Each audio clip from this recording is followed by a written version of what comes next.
What is going on, y'all? Thank you for joining us here for the Mission Ready Men briefing on the SHR Media Network. Today is May 1st, the year of our Lord 2025.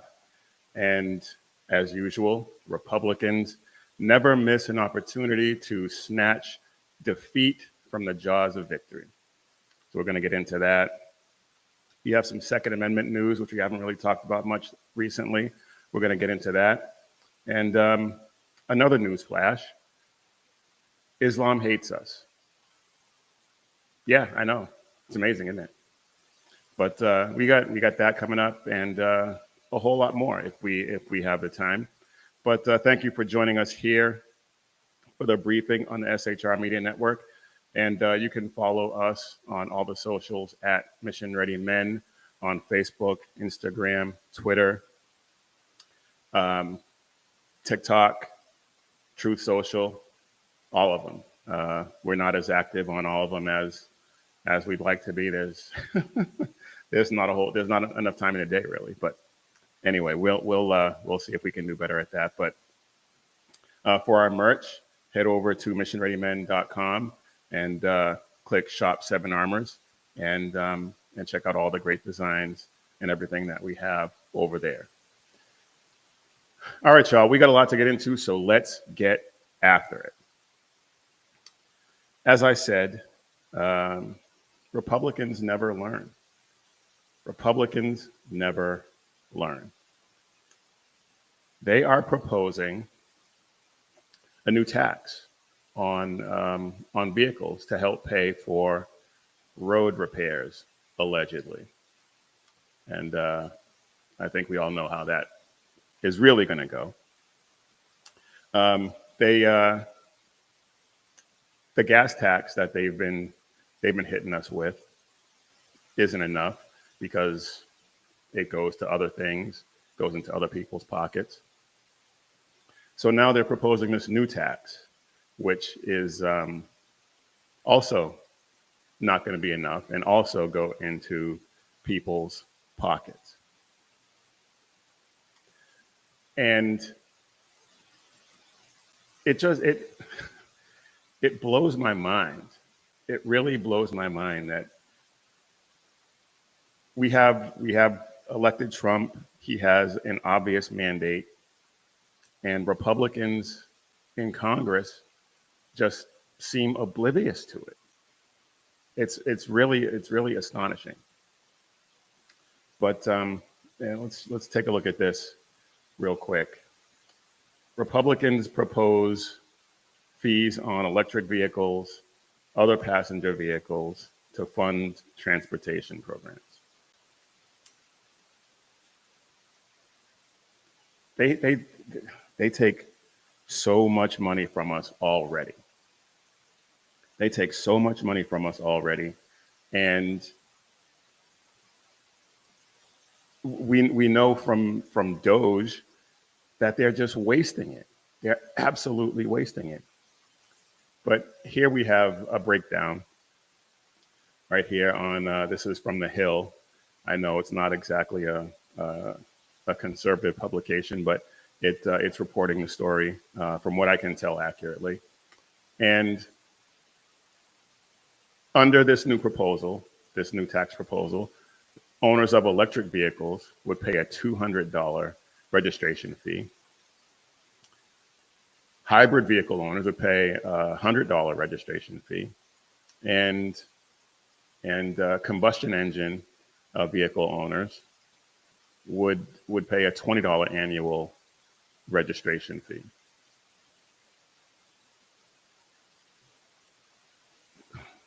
We already pay entirely too much in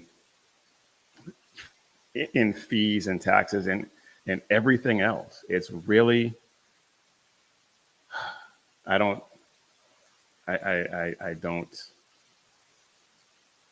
especially now when we have Doge.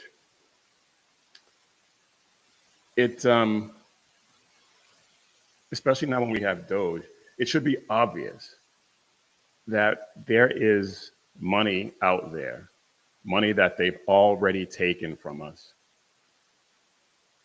that can be used to do all of this stuff. It's, it, man, it's really frustrating. I mean, these Republicans in Congress haven't done a thing. Haven't done a thing. On BZ's show the other day, Ricky Robinson, he went off on Republicans. He was spitting straight fire. He was 100% correct. He talked about how they did absolutely nothing to set Trump up for success with single issue bills that they could have had on his desk ready to go, so that he wouldn't have to sign all of these executive orders that, if they don't back any of it up with legislation, the next Democrat can come in and wipe it all out, just like Biden did the last time.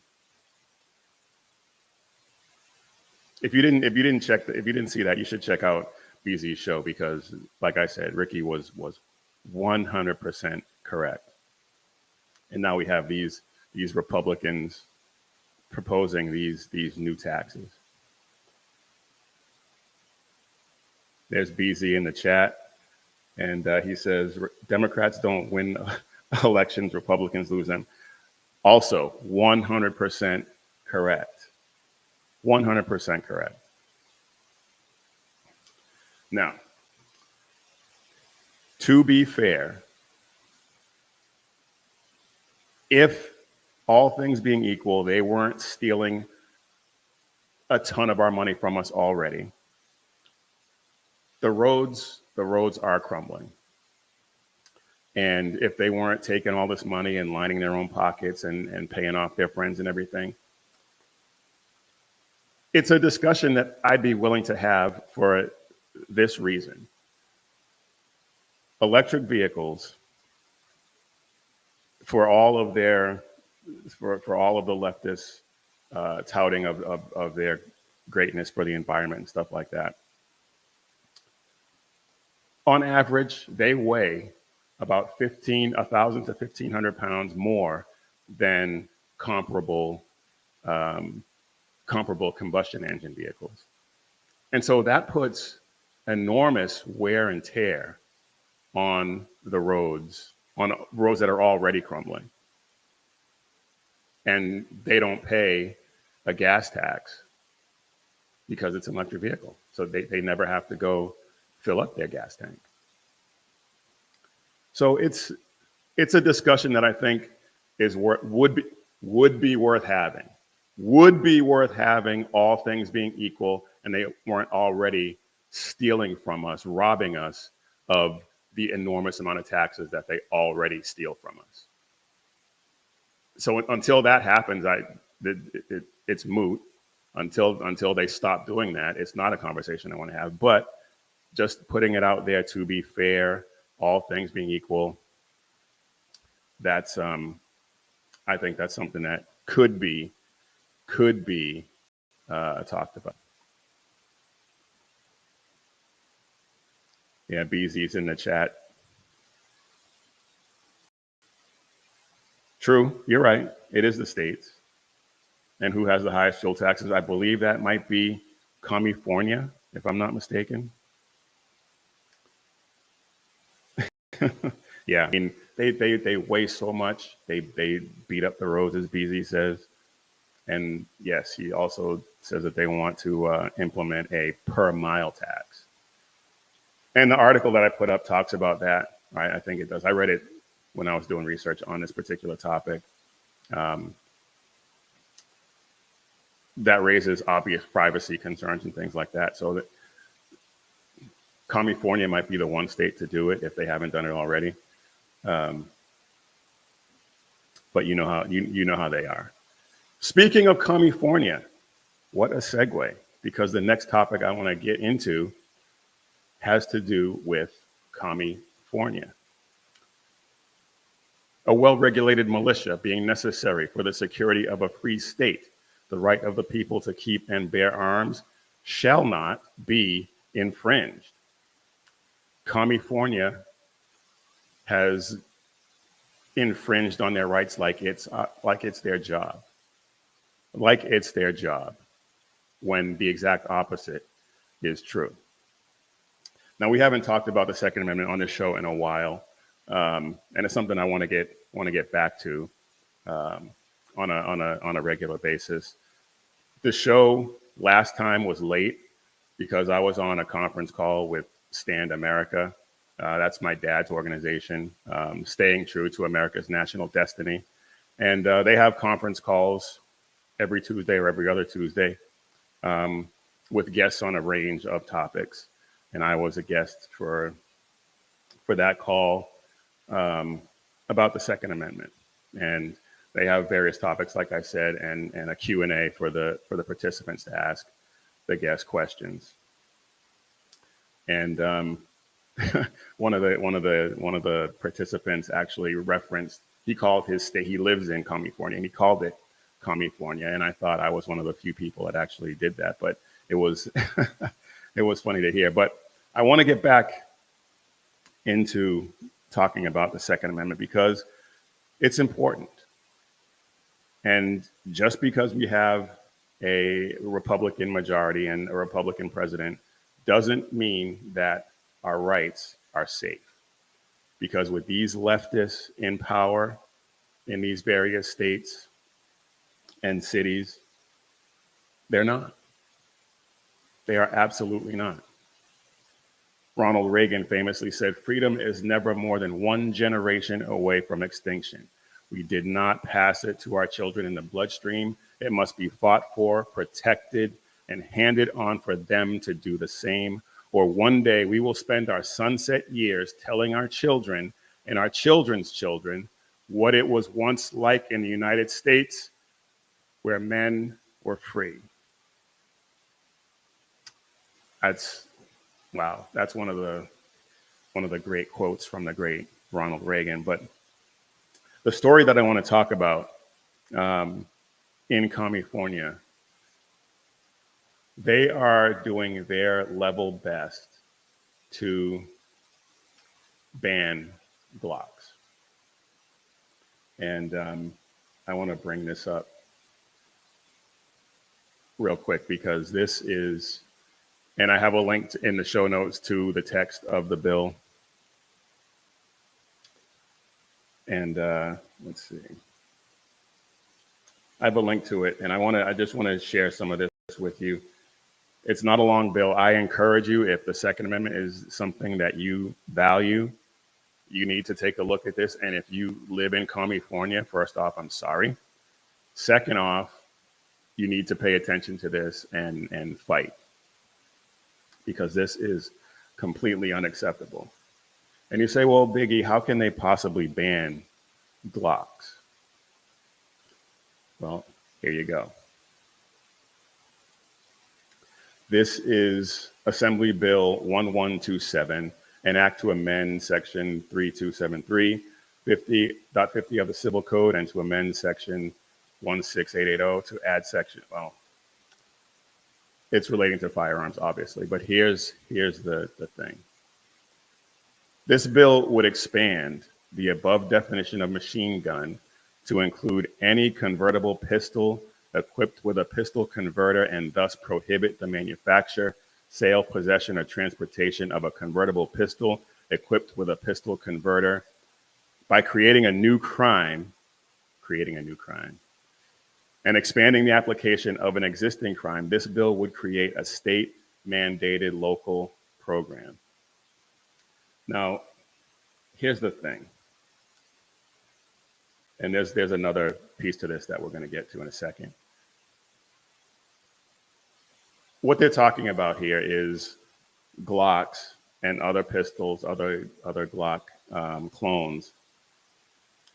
There's a switch that you can put in there that will make them fully automatic machine pistols. And I'm sure you've seen the videos of people out on ranges with fully automatic Glocks and things like that.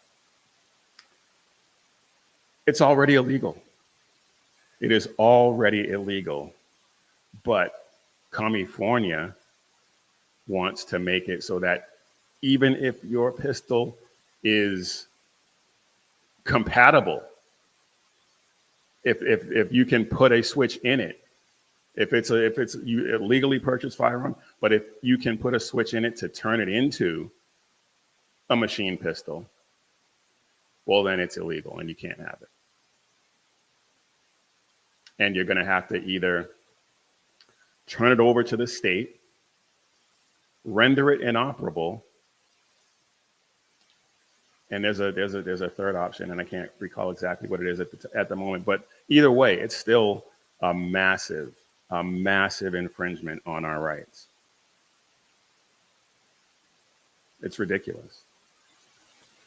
And California has been at this for years, if not decades. But let me bring this back up, because there's another piece to this that we need to look at. This bill would prohibit a licensed firearms dealer to sell, offer for sale, exchange, give, transfer, or deliver any semi-automatic convertible pistol except as specified for these purposes. The bill would define convertible pistol as any semi-automatic pistol that can be converted into a machine gun solely by the installation or attachment of a pistol converter. And a pistol converter is any device or instrument that, when installed in or attached to the slide of a semi-automatic pistol, interferes with the trigger mechanism and thereby enables the pistol to discharge a number of shots or bullets rapidly or automatically with one continuous pull of the trigger.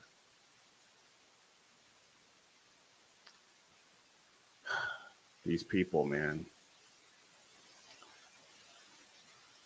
They hate you, they hate your rights, they hate your ability to defend yourself. They don't want that. And we all know why. They want total control. And anything they can possibly do to wrest some of that control from you over to them is what they're going to do. And we have over 30,000 laws on the books between state, local, and federal jurisdictions.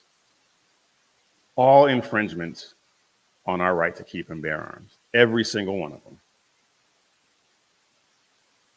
And they want to add to it. It's a slow chipping away at our rights. And they just keep chipping away. And when one thing passes, then it's on to the next thing. And this is a trial balloon. They're going to try it. Especially when you consider that it's already illegal. Machine guns in general are already illegal. You cannot own one. So now they're just trying to take away your options. Glock is the most popular handgun in the world. Not my favorite, but that's a whole different discussion. But it is the most popular handgun in the world. And this law would make owning one of those pistols illegal because of something that somebody can do to it that is already illegal. It's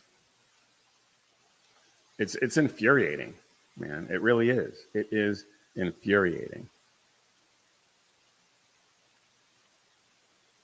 BZ in the chat. In that vein, the state of Washington wants to outlaw all firearms with any detachable mag. Yeah. If I remember correctly, that one, the only way that they can sell it is to have it permanently attached, which means you can't even load it. So what's the point? Just these people, man.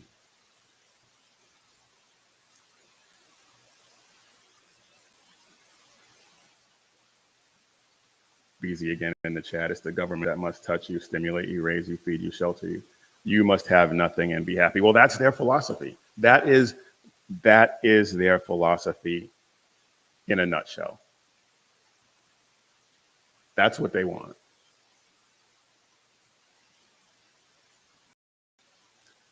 My beautiful wife in the chat clocks you, but still the law is an overreach, though. Yes, 100%. 100%. And all my friends in California, you need to fight this. You need to get on the phone to your senators and congressmen and let them know that this cannot pass. Cannot. Absolutely cannot. Because if it happens there and it's allowed to stand, other leftist states are gonna try it. And I have a feeling that if it does pass, it's going to get to the Supreme Court. And quite frankly, these days, despite the fact that President Trump appointed 3 nominees, it's a toss-up whether or not they would come down on the right side of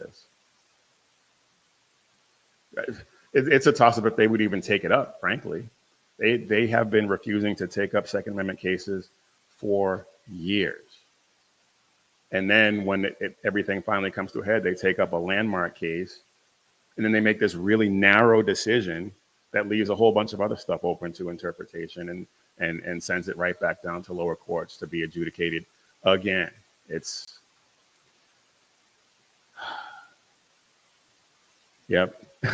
BZ says SCOTUS is a crapshoot. It is. It is. These days it is. And that is sad. All right. I got a bunch of other stuff I want to get into, but first, let's get a word from our sponsor.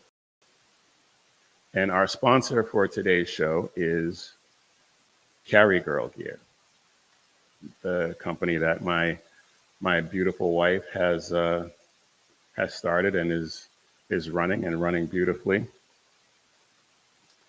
Carry Girl Gear is apparel for female defenders of faith and the Second Amendment and freedom. So Mother's Day is coming up. So fellas, head over to Carry Girl Gear and check out all of those great designs. There's a 20% off site-wide if you use the code MAMA. And just check out all these great designs, accessories, everything that your wife, girlfriend, mother of your children could possibly want.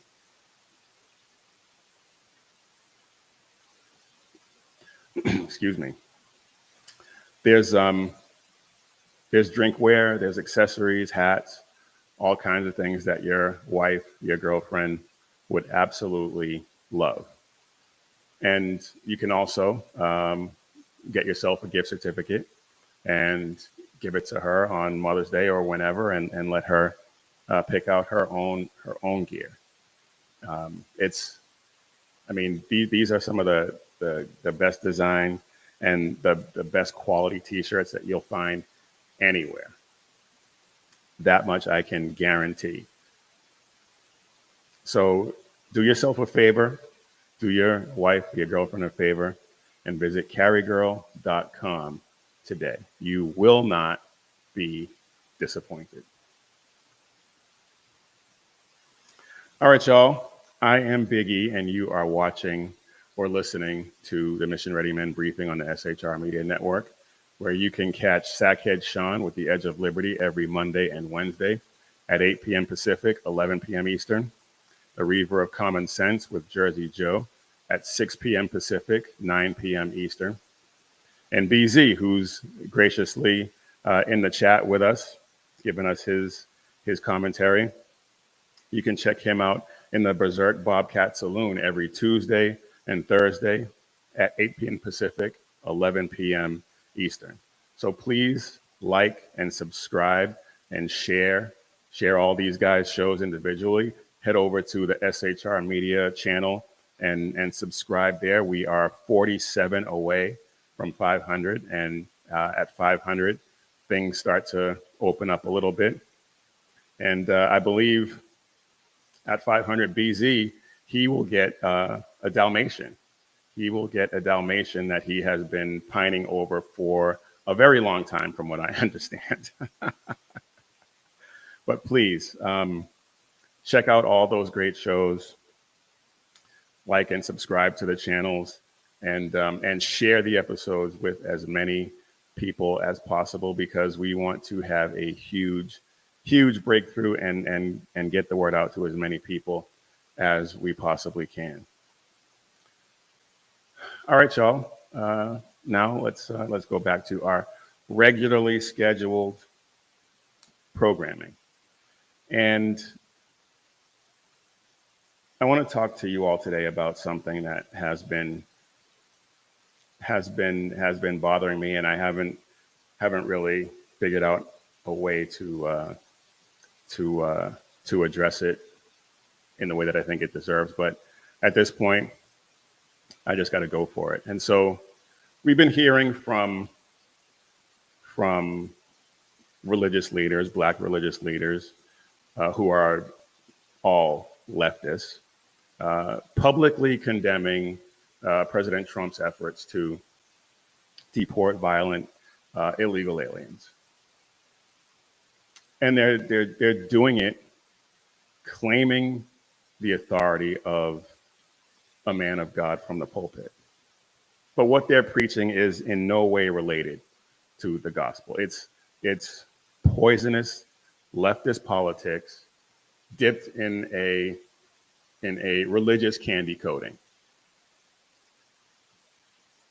Now, one of the objections that people will often cite is that the Bible tells us to love the stranger.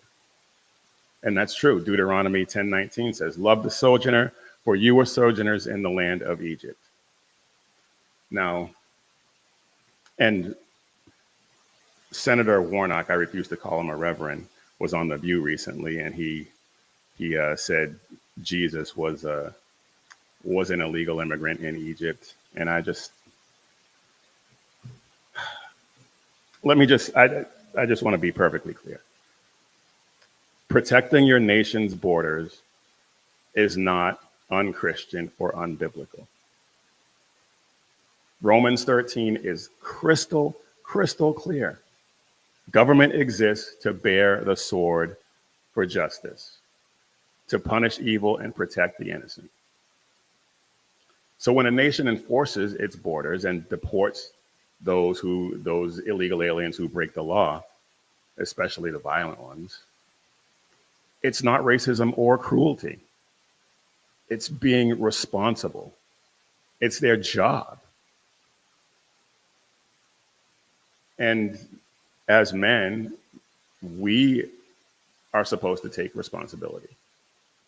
We're called to lead and protect and preserve. I've talked about this many times, especially vulnerable people, including our own wives, children, communities, and our nation at large. So when these so-called Christians, the ones who call themselves pastors and ministers and all this nonsense, start defending lawlessness, which is what allowing these illegal aliens to run rampant all over the country is. It's lawlessness. When they do that in the name of compassion, is not serving God. It's not godly at all. It's serving an agenda. It's serving a leftist political agenda. And they clearly they couldn't care less about the spiritual health of the people that they're claiming to lead with this nonsense. And they don't care about the moral direction of the country either. It's about power. It's about identity politics. It's about emotional manipulation. They're appealing to your emotions as opposed to common sense and the word of God, which is what they're supposed to be basing everything that they say and do on. And so it encourages lawlessness under the guise of mercy or compassion. But that's false because it only brings suffering, especially in the poor neighborhoods where these illegal aliens tend to congregate. In those poor and minority communities. Yes, we are told, we are commanded in the Bible to welcome the stranger, as I quoted before Deuteronomy, but not at the expense of justice, not while ignoring the suffering of people at the hands of these violent, illegal aliens who obviously shouldn't be here, who have no right to be here. Compassion. It's a false compassion that they're touting, and compassion without truth only leads to chaos. And we saw that chaos play out over the previous administration's 4 years. And mercy, which is what they're claiming when these leftists go to El Salvador trying to bring this guy back. Mercy without justice it doesn't mean anything. It's meaningless. Micah chapter 6, verse 8 says, "What does the Lord require of you? To act justly, to love mercy, and to walk humbly with your God." It doesn't say ignore justice in the name of or under the guise of mercy. It says to do both. These false preachers,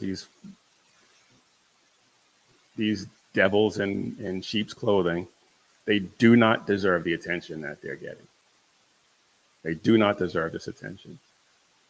They're calling these deportations inhumane. What's really inhumane is what happened to Jocelyn Nungare, what happened to Rachel Morin, what happened to the countless victims of these illegal aliens, the countless victims of the fentanyl epidemic that they facilitated. That's inhumane. And that's what happens when you allow lawlessness to run rampant in our streets. Sanctuary cities are overrun with crime. A lot of it from these illegal aliens that were just allowed to traipse across the border and then spread out by the United States government under bribing. So they're just overrun. That's the inhumanity of it. It's inhumane for families to be torn apart by drugs and violence and human trafficking and drug trafficking. These poor communities are the ones that suffer the most under this chaos. These are the very people that these so-called pastors and ministers claim they want to protect. It's not compassion. It's not compassion. It's capitulation. These so-called preachers, they're not preaching biblical principles. Not even close. They're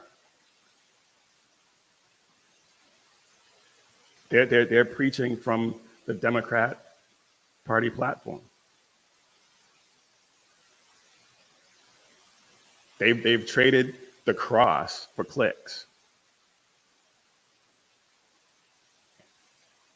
So as Christian men, we have to have discernment. And just because somebody claims to be a preacher or a pastor or whatever, and we can't just defer to them when they have all these false claims, and they quote scriptures out of context and all the rest of it. We have to have our own discernment about us. We have to be familiar enough with the word of God ourselves, because we're the watchmen on the wall. We stand for righteousness, not because it's easy or popular, but because it's the right thing to do. And the Bible tells us so. We must reject this cheap, fake compassion being peddled from these ridiculous pulpits, and get back to a bold biblical standard rooted in truth, justice, and the word of God.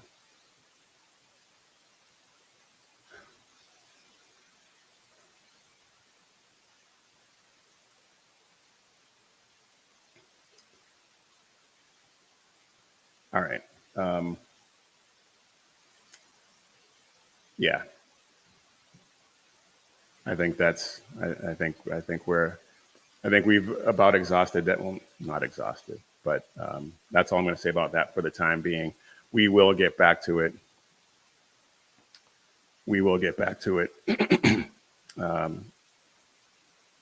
In later shows, for sure. Absolutely. But we got about 22 minutes left, and there is a ton of other stuff that I don't want to get to. And one of them is, well, the title of this show is "The Enemies Are at the Gate." And the enemies are at the gate, and they're mounting relentless attacks. And I talked about one of those enemies, and that's these squishy Republicans that hate us. Democrats hate us. Muslims hate us. Muslims absolutely hate us. Look, and I talked about how much they're trying to take over Europe. I talked about that last time we were together, and Muhammad is the most popular baby name over there right now. They're taking over. They're making statements about sexually assaulting women, and they're just a barbaric, savage group of people, and they hate us. They want to see Israel wiped off the face of the earth. They chant death to America all the time. They hate us.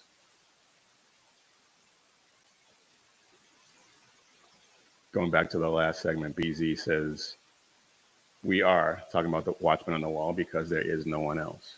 That's right. Leftists aren't going to do it. These soy boys aren't going to do it. But yeah, Islam absolutely hates us. And I talked about how they're taking over in Europe. And I showed you the map of all the Islamic centers and schools and whatnot that are in Dallas, Texas, in and around Dallas, Texas. Well, now there's Florida. And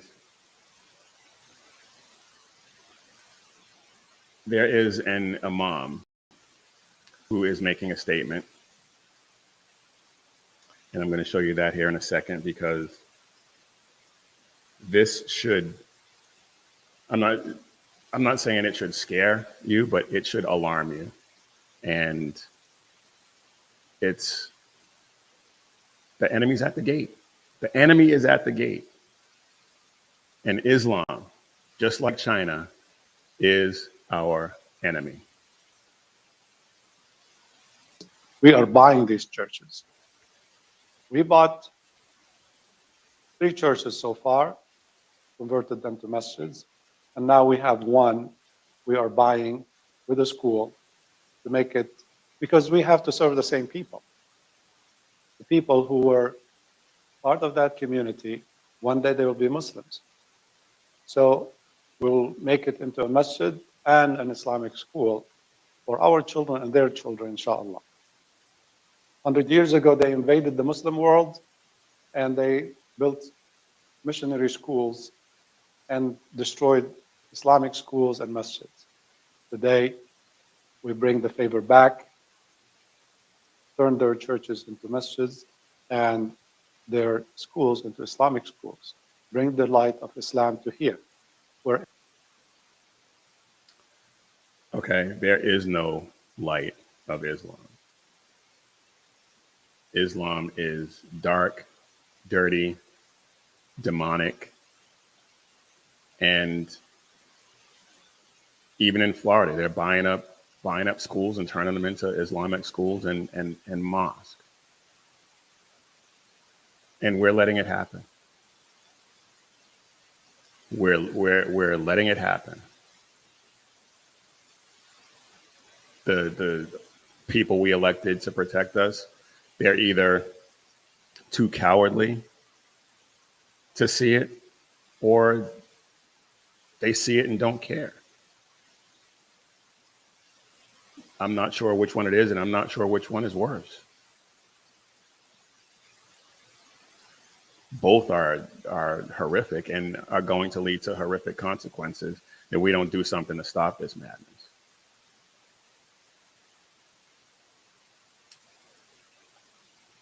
All right. Another story I wanted to talk about, because this also ties in with the illegal aliens. Ties in, it's directly related. I'm sure you heard about Kristi Noem and her purse getting stolen, which on one level is kind of funny. It's kind of funny when you think about it, but this part of it is not funny, because the illegal alien who stole her purse did the same thing in March and was cut loose in New York City. One of the illegal aliens accused of stealing Department of Homeland Security Kristi Noem's purse was reportedly arrested and released in New York City a few weeks before targeting her. The suspect is identified as 49-year-old Mario Bustamante Leyva of Chile, the New York Post reported.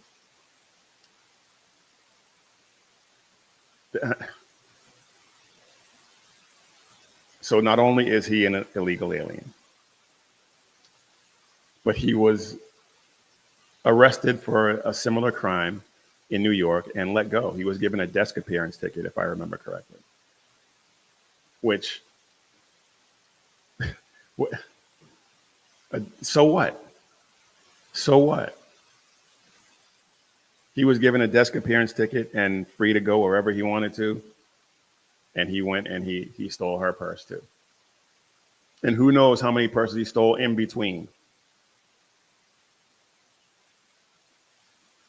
These people, and I'm talking about the elected officials who are allowing this nonsense to continue. This is just ridiculous.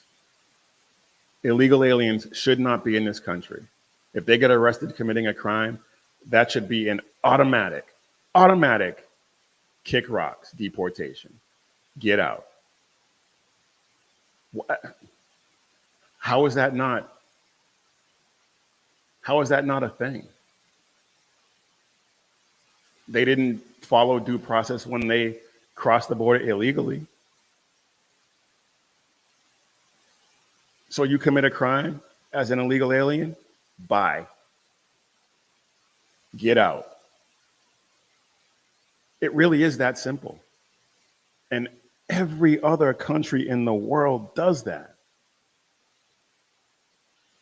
But for some reason, we have to be compassionate. No, we don't. Because showing these criminals compassion is showing the exact opposite to the citizens of this country.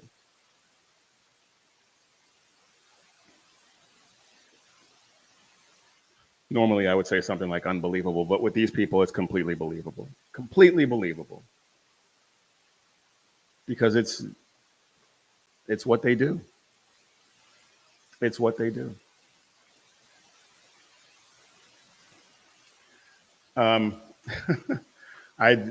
I don't talk about sports much on this show because I don't watch a ton of sports anymore. I watch NASCAR, I watch college football, and I wouldn't mind watching baseball. I haven't really heard about any woke nonsense in baseball. Maybe it is, but because I don't follow a lot of sports these days, I just don't know about it. But there's a football player by the name of Shedeur Sanders, and he is the son of the great Deion Sanders. And I say great only in terms of his football ability. And he was touted as this great talent in the draft that was just held recently, from what I understand. And his draft stock dropped. He was supposed to be a first round pick, maybe a number one, and he ended up going in, I think, in the 5th round. And a lot of people are claiming that it's racism. And Chris Carter was on a podcast where he talked about how race had nothing to do with it. It was the way he conducted himself. And Jamel Hill, I haven't really talked about her much. When I have talked about her, it's been because she's one of the biggest race hustlers out there and she's a moron. But credit where it's due, she actually gets it right here. And I'm kind of shocked, actually, because she is such a moron and she is such a huge race hustler. But she actually gets it right. And for her to get it right, I'm sure she's going to get a lot of death threats, a lot of pushback, because the race hustle is real. But let's listen to what she has to say about this.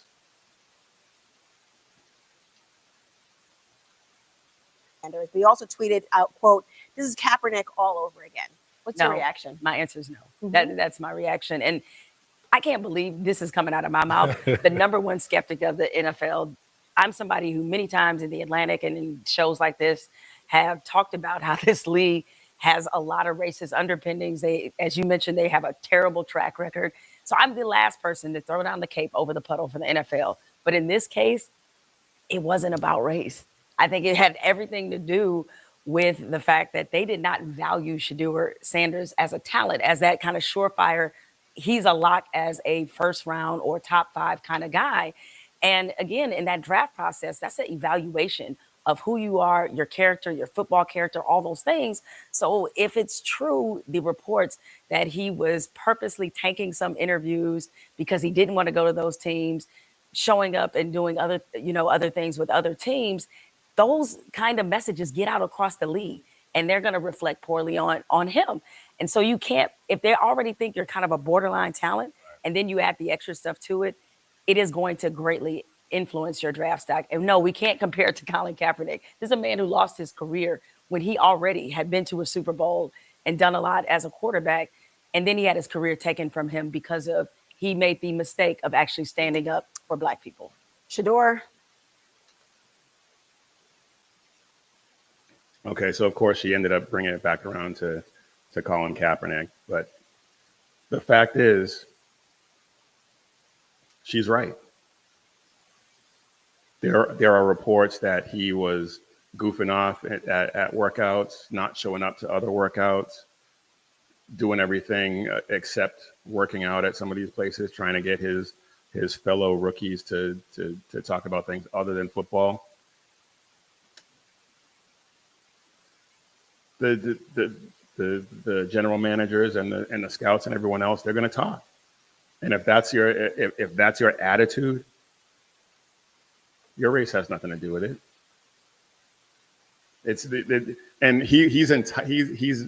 I think he's got this entitlement because Deion Sanders is his father.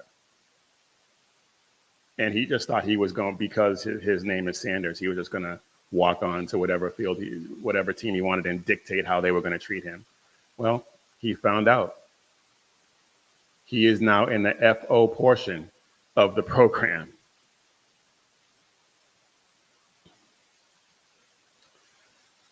But yeah, that just,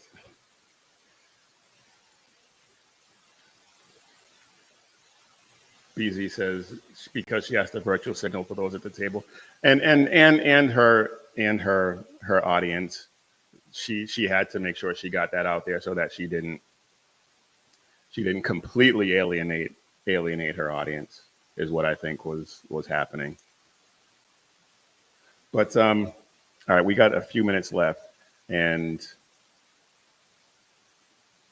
yeah, let's do this, because this, I thought, was just atrocious.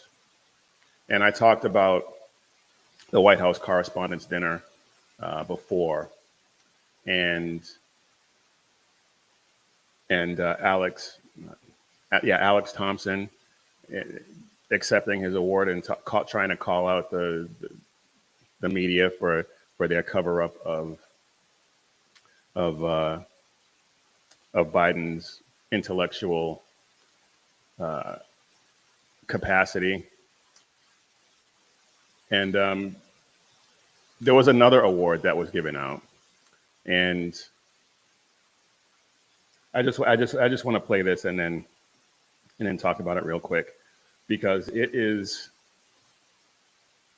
it's emblematic of their attitude, despite the lip service that they're paying to the whole cover up and introspection and all that. There's really none of that going on. They're just talking a good game.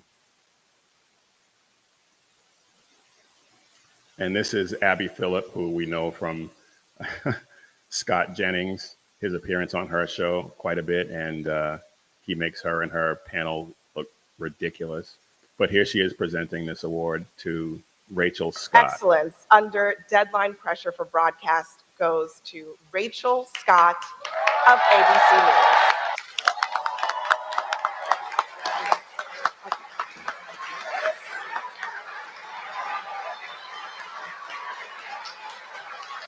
Now, before I let her talk, she was given this award for her accuracy, allegedly her accuracy in reporting on President Trump's assassination attempt in Butler, Pennsylvania.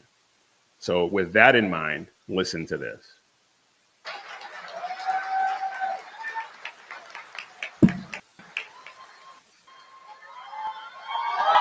Good evening. Thank you. I am deeply humbled and honored to be recognized by the White House Correspondents Association tonight and to accept this award on behalf of ABC News. Journalism at its core is the act of bearing witness. We in this room are not just storytellers, we are also witnesses to history. And that comes with a deep responsibility to report with clarity, accuracy, and integrity, even in moments of panic and distress. Tonight, I want to commend all of the journalists and photographers who did just that on July 13th in Butler, Pennsylvania, when a campaign rally quickly turned into an attempted assassination of President Trump. 3 people were struck by bullets that afternoon. How many people? This is an award for accuracy in reporting. How many people?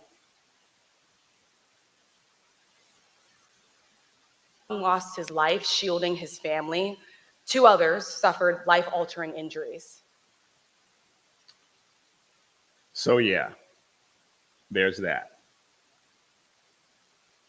President Trump was also struck by a bullet. Where's the accuracy? Just unbelievable. And of course, she works for ABC, who just got humiliated by President Trump in the interview. I don't have anything from that clipped out. I wanted to get into it, but maybe next time we'll have a little fun with that, because he completely destroyed the interviewer. It's amazing. It's absolutely amazing. But one last thing before we let you go is, we talked about Scott Jennings before, and do I have it? I thought I did. Yeah, here we go. Scott Jennings was at Trump's rally in Michigan.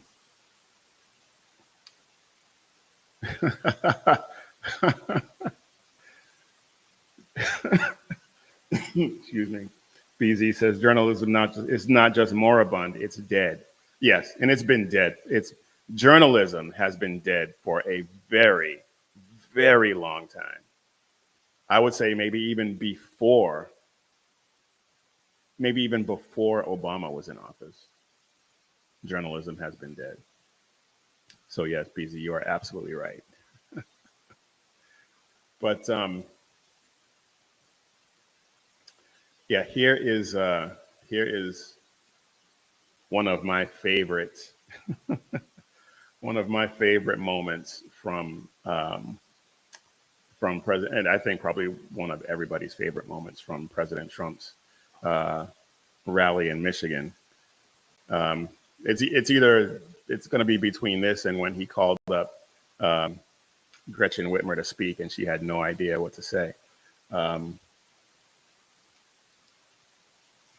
But yeah, we talked about Scott Jennings before, and President Trump called Scott Jennings up to the podium, and it was short, but it was sweet. Check this out. Scott Jennings, really great. Thank you. Michigan, we were flying in here today, and I said, look at these farms. I got to get a farm in Michigan, because when you own as many libs as I do, you got to put a place to put them all. Thank you all very much. Oh my goodness, that was amazing. When you own as many libs as I do, you need a place to put them all. That was 10 seconds of pure gold, of pure owning the libs gold. I mean, just it doesn't really get any better than that. But anyway, folks, that's all I got for you this time. I will try to do better on the next one. Please remember to hit the like button, subscribe, and share these episodes so that we can continue to spread the gospel of Jesus Christ and the message of hope and of liberty that he promised us, so that we can preserve it, as Ronald Reagan said, for future generations. Also, head over to missionreadymen.com, click Shop 7 Armors, and check out all the cool designs over there, like this one, the Mission Ready Men logo tee, and all the other great designs over there with messages of faith and patriotism. So head over to missionreadymen.com, Shop 7 Armors, and check everything out. But as always, when seconds count, the police are only minutes away, but the Lord is right there with you. So keep your prayers going up and your head on a swivel. God bless.